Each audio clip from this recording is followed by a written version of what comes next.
बिस्मिल्लाहिर्रहमानिर्रहीम। अस्सलाम वालेकुम व्यूवर्स, मैं हूं मखदूम अमीर हैदर हाशमी और आप देख रहे हैं मेरा YouTube channel Hashmi organic farming. अज़ीज़ साथियों, हमारा आज का टॉपिक है बुलबुल के मुतल्लिक़ मालूमात और हक़ाइक़। दोस्तों, बुलबुल अपने सुरीले नगमों की वजह से जानी जाती है।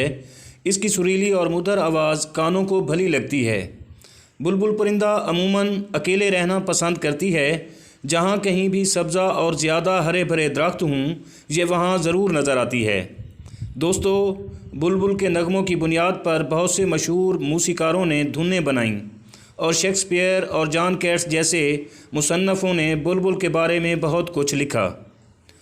दोस्तों, अगर बुलबुल की लंबाई की बात करें तो ये 5.9 यानी 5.9 से 6.5 इंच तक लंबी होती है, लेकिन इसकी मादा कदरे इससे छोटी होती है।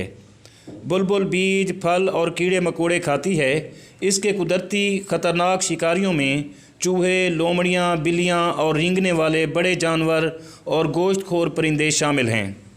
मादा बुलबुल 5 से 6 अंडे देती है, जिनसे 15 से 20 दिनों में बच्चे निकल आते हैं और 2-4 हफ्तों में ये बच्चे उड़ने के काबिल हो जाते हैं और अपनी आज़ाद ज़िंदगी गुजारने लायक हो जाते हैं। बुलबुल के गाने का पहला बरह रास्त रेडियो शो 19 मई 1924 को बरतानवी कस्बे ऑक्सटेट से नश्र हुआ। बुलबुल 1000 से ज़ायद मुख्तलिफ़ आवाज़ें निकालने की सलाहियत रखती है। दूसरे परिंदों की निस्बत इसके दिमाग में आवाज़ें पैदा करने वाला हिस्सा बड़ा होता है। ये शायद कम लोग जानते होंगे कि बुलबुलों में सिर्फ नर बुलबुल गाना गाते हैं। साथियों, ये खुश आवाज़ और खुश रंग परिंदा, जिसके सर पर चोटी होती है, सर स्याह और पीठ खाकस्तरी होती है और दुम के नीचे लाल सुर्खी होती है, और ये परिंदा फूलों का आशिक होता है। दोस्तों, ये ईरान के अलावा बरसगीर में भी पाया जाता है। साथियों, अगर आप इसे बचपन में पालें तो ये बाकी पालतू परिंदों की तरह इंसानों से मानूस हो जाता है और घुल मिल जाता है।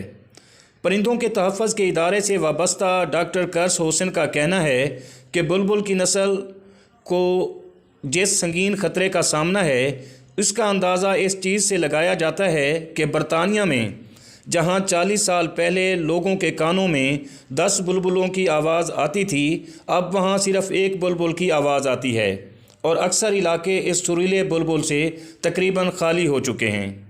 माहिरीन का कहना है बुलबुल की तरह 2 और खुश आवाज़ और सुरीले परिंदों तीतर और कोयल की नस्लों को भी दुनिया से ख़त्म होने का ख़तरा है या ख़त्म होने का सामना है।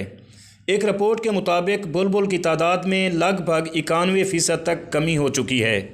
वीवर्स, जंगली हयात के माहिरीन को खदशात हैं कि अगर इस परिंदे को बचाने के लिए बर वक्त इक़दामात ना किए गए तो जल्द ही इसकी नस्ल दुनिया से गायब हो सकती है। दोस्तों, अगर आपको मेरी ये काविश पसंद आई हो तो वीडियो को लाइक और शेयर ज़रूर कर दें, और अगर आप मेरे चैनल पर नए हैं तो चैनल को भी ज़रूर सब्सक्राइब कर दें, ताकि मेरी आने वाली दिलचस्प और ख़ूबसूरत वीडियोज़ आप तक बर वक्त पहुँचती रहें। दुआ है कि अल्लाह आप सब दोस्तों को सलामत रखे। अल्लाह आपका हामी व नासिर हो। आमीन। अल्लाह हाफ़िज़।